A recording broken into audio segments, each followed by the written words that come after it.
heavy spoiler episode. If you haven't played The Witcher yet, what the fuck are you doing with your life? But secondly, go away now. This is heavy spoiler territory. You do not want to hear this in advance. Okay, so for the people who are still here, I found myself in a really strange situation. So I just started, I finished the quest where Triss leads all the mages out of Novigrad, or however they say it. And I let Triss go, and then Dijkstra talks about how he wants to kill the king of the Nilfgaardians. Or was it the Nilfgaardians? One of the kings. And I found myself feeling really bloody Dutch all of a sudden. Because Geralt witches don't kill kings. Witches are neutral. The problem is that king most likely won't be neutral towards witches, now will he? Because, he already tried to kill all the mages, and yeah, now he's going to take it out probably on the witches next. And this really made me feel, really Dutch. it really kind of mirrors the history of the Netherlands in World War I and World War II. Because in both, we try to stay neutral. We are not that big, we don't have that big an army, hell, we barely have an army. The best thing we had was flood most of the land, and haha, now you can't get through. That didn't work too well when planes were invented, but oh well. But we were always neutral.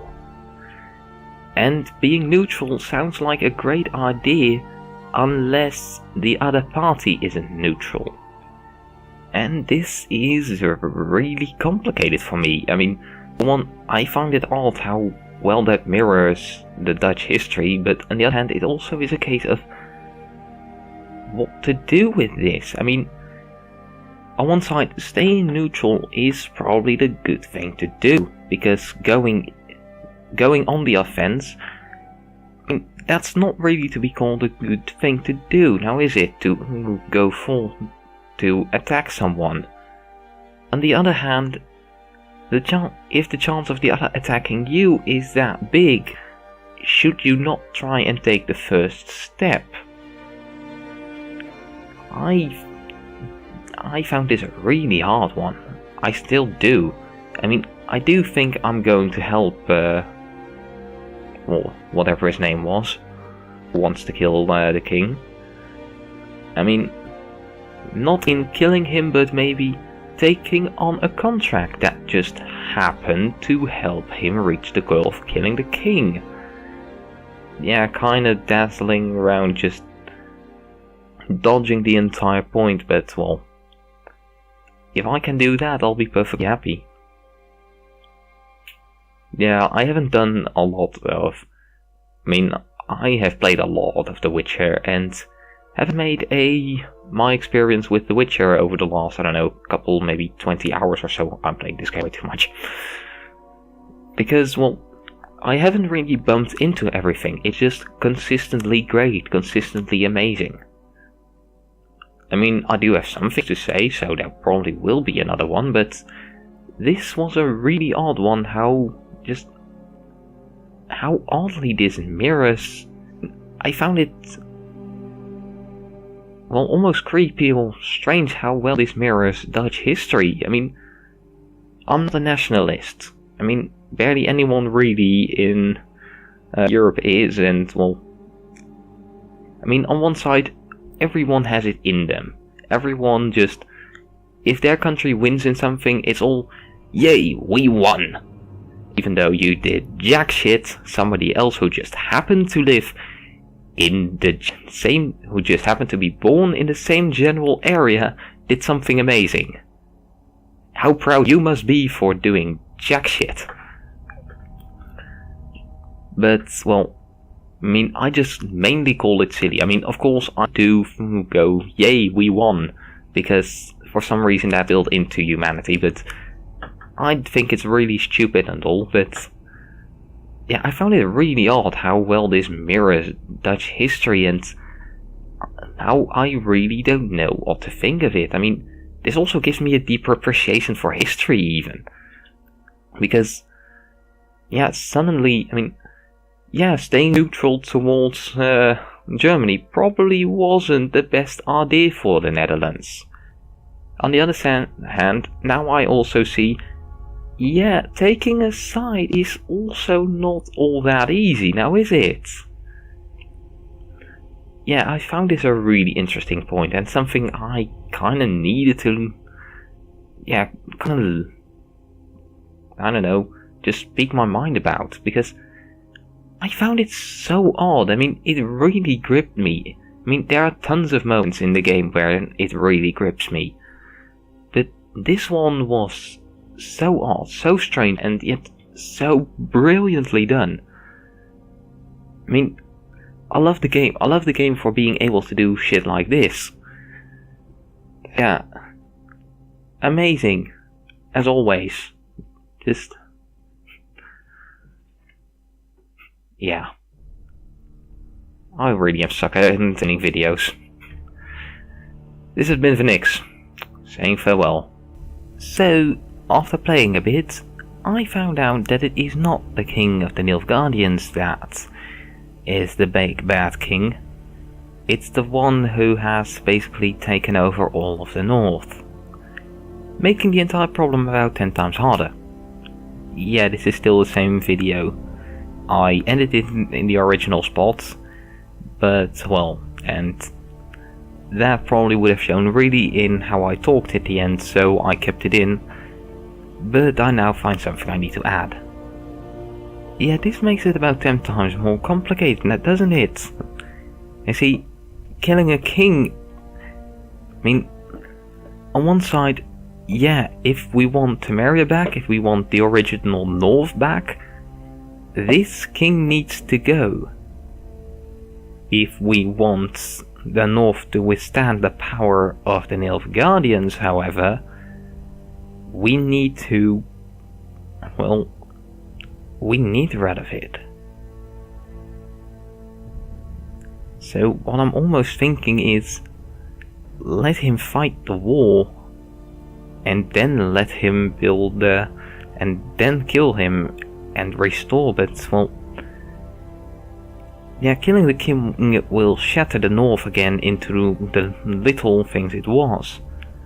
But the little things it wasn't strong enough to withhold the Nilfgaardians.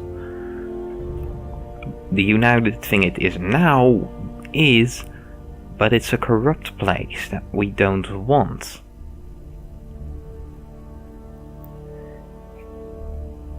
Yeah, this is not a good option.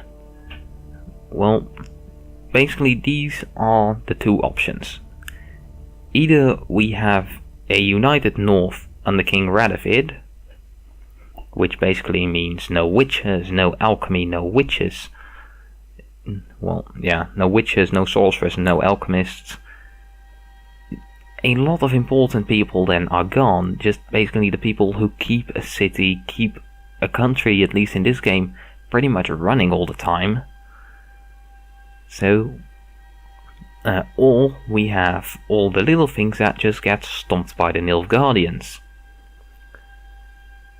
To which I say, well, we have seen the rule. I mean, this rule under Radovid isn't really an option. It's just too many people are bad off. Not just the witches, the sorceresses and the alchemists. When all those are gone, that also means that just the everyman is a whole lot of trouble. Because mages are also the healers in this place, as are the alchemists. Witches aren't, well, they aren't the healers or basically the scientists. They are the people that keep everyone safe. Yeah, sure, there are guards, and they also are good, but a guard won't hold off a griffin or something like that. You need someone who has had a ton of training for that, and well, that's the witches. The United North under Radovid just can't exist. It can't support itself. Maybe it can, but at what losses? I don't think that really is an option. Under the Nilfgaardians, well, yeah, that probably also isn't good for many, but it's better than just the entire country being torn apart by monsters, by plagues, because there's nothing and no one to keep them at bay. So yeah, I say shatter the northern huge kingdom it is now, and let the Nilfgaardians take it over, because it can't defend itself, because yeah, rule on the Nilfgaardians can only be better than under Radovid. So yeah, it once again is really complicated, but I think that in this ramble I basically convinced myself that yeah, Radovid has to go. Either then the Northern Realms somehow finds a way to defend itself, or it will be taken over by the Nilfgaardians, and really can't get worse. Yeah, sure, you'll have a new leader, but well, how much changes really? That's basically that's something that the starting area talks about. That's, well, yeah, it's new rules, there are taxes, you need to do stuff, but well, that's all the same to many. And well, yeah, Nilfgaardians are, well, they're very strict and all, but they don't have a senseless king. So yeah, I think it's bye-bye Radovid. This has been Vinix, saying farewell.